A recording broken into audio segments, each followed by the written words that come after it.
Bonjour, je m'appelle Michel Birler. Cette vidéo fait partie d'une série sur l'introduction à l'optimisation.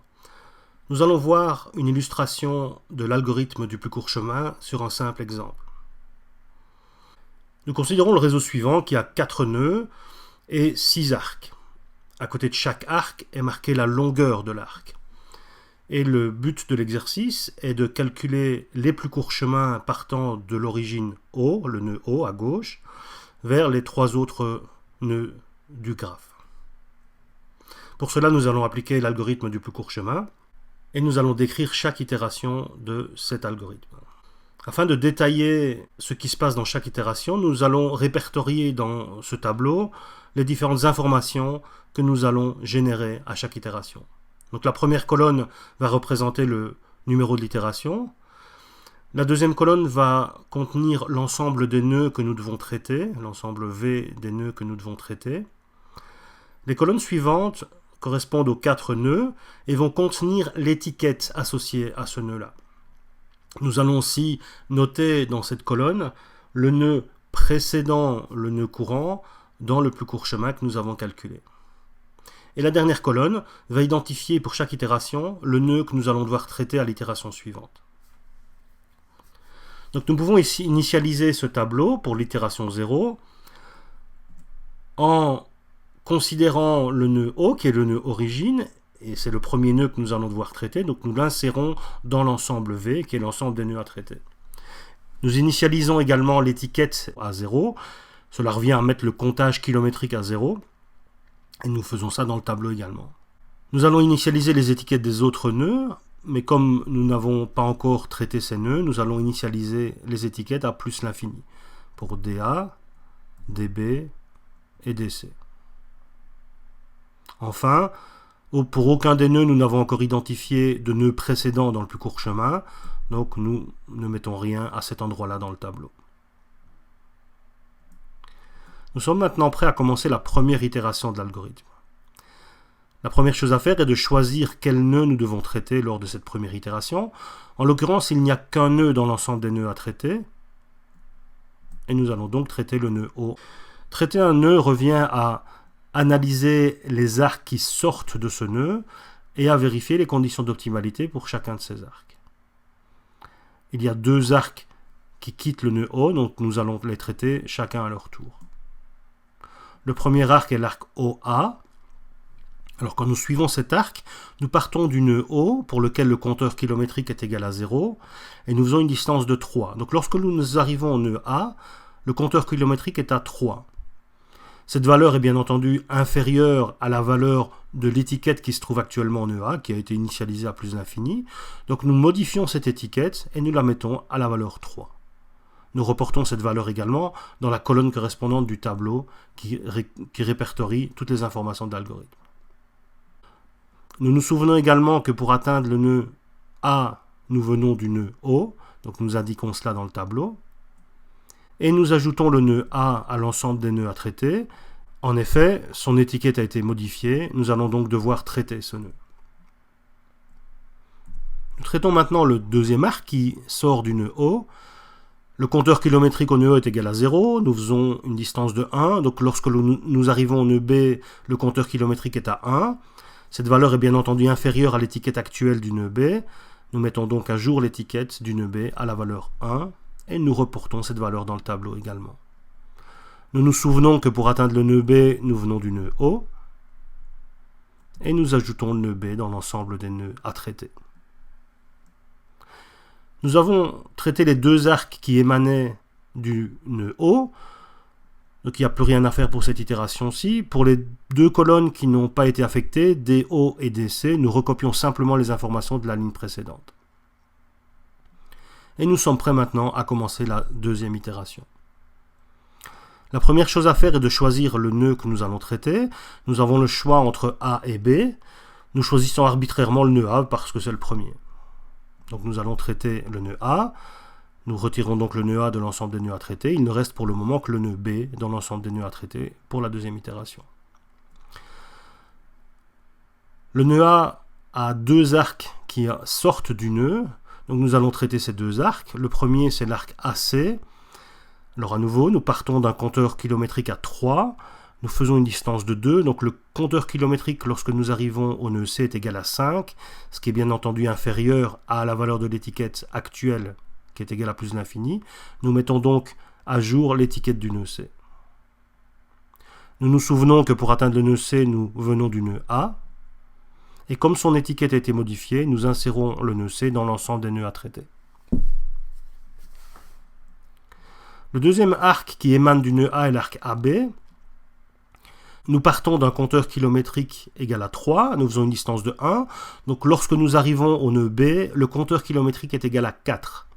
Cette valeur est supérieure à la valeur actuelle de l'étiquette du nœud B, donc nous ne devons pas changer l'étiquette du nœud B. Le chemin que nous venons de prendre est plus long que le chemin précédemment emprunté pour atteindre le nœud B. Donc nous ne faisons rien, nous recopions simplement la même valeur pour l'étiquette du nœud B pour cette itération-ci. Nous avons traité les deux arcs qui sortaient du nœud A, donc nous pouvons, pour les deux colonnes qui n'ont pas été affectées, DO et DA, nous pouvons simplement recopier les valeurs de l'itération précédente. Nous sommes maintenant prêts pour la troisième itération. À nouveau, nous devons choisir un nœud à traiter, donc nous avons le choix entre B et C, nous allons traiter le nœud B. Deux arcs sortent du nœud B, le premier c'est l'arc BC. Nous partons d'un compteur kilométrique à 1, nous faisons une distance de 3, donc nous arrivons au nœud C avec un compteur kilométrique égal à 4. C'est strictement inférieur à la valeur actuelle de l'étiquette du nœud C qui est égale à 5, donc nous modifions cette étiquette. Nous la mettons à 4, et nous nous souvenons que pour atteindre le nœud C, nous venons du nœud B. Nous devons également ajouter le nœud C dans l'ensemble des nœuds à traiter, vu que son étiquette a été modifiée, mais en l'occurrence ce n'est pas nécessaire vu qu'il y est déjà, donc nous allons bien sûr l'y laisser. Le deuxième arc, c'est l'arc BA. Nous partons d'un compteur kilométrique égal à 1, nous faisons une distance de 1, donc lorsque nous arrivons au nœud A, le compteur kilométrique arrive à 2.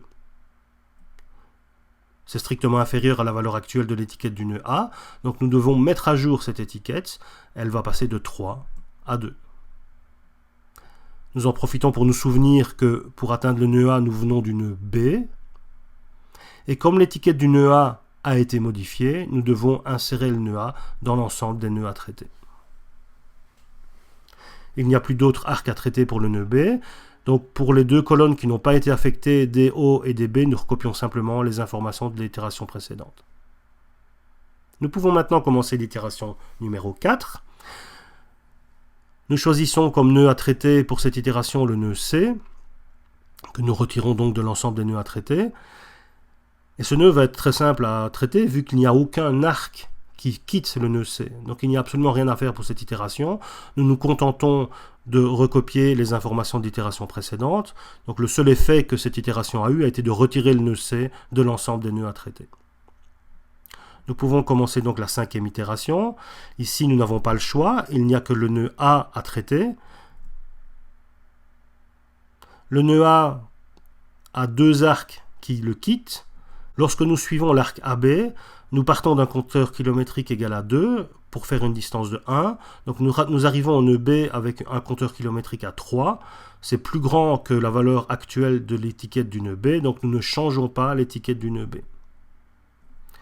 Pour l'arc AC, nous partons d'un compteur à 2, nous rajoutons 2, c'est égal à 4. Donc nous n'avons pas obtenu une valeur strictement plus petite que l'étiquette actuelle. Donc nous n'avons pas de raison de changer l'étiquette actuelle, nous la laissons à 4, nous ne modifions pas sa valeur. Nous avons ainsi traité les deux arcs qui sortaient du nœud A. Pour la colonne DO et la colonne DA, nous recopions donc les valeurs de l'itération précédente. Et nous avons terminé l'itération 5 avec un ensemble de nœuds qui est vide. Donc nous avons donc terminé l'algorithme et nous avons trouvé la solution optimale à la cinquième itération. Pour reconstituer cette solution, c'est-à-dire l'ensemble des plus courts chemins du nœud O vers tous les nœuds du graphe, nous allons prendre chacun des nœuds et identifier quel est le nœud précédent dans le plus court chemin. Pour le nœud A, nous regardons la colonne DA, et nous regardons bien sûr la cinquième ligne correspondant à la dernière itération, nous constatons que pour arriver au nœud A, nous venons du nœud B, ce qui veut dire que l'arc BA fait partie de la solution. Nous allons ensuite à la colonne DB.